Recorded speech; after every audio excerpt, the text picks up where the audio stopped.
Hi friends, నేను మళ్ళీ వచ్చానండోయ్. మీకోసం ఒక వీడియో తీసుకొచ్చా. ఇవాళ క్యారెట్ కర్రీ చేస్తున్నాను. కొంచెం వాటర్, కొంచెం సాల్ట్ వేసుకోవాలి.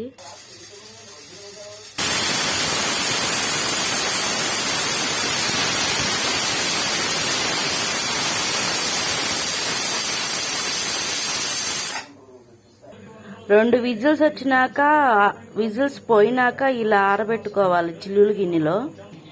కొంచెం ఆయిల్ వేసుకోవాలి, తాలింపు గింజలు, కొంచెం ఎండుమిరగాయ,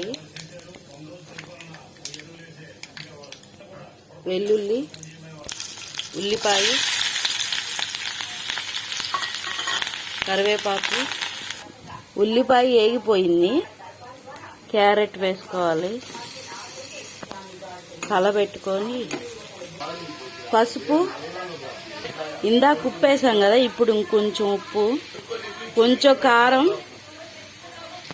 పప్పుల పొడి వేసుకోవాలి కొంచెం. కూర నచ్చితే లైక్ చేయండి, షేర్ చేయండి, సబ్స్క్రైబ్ చేసుకోండి.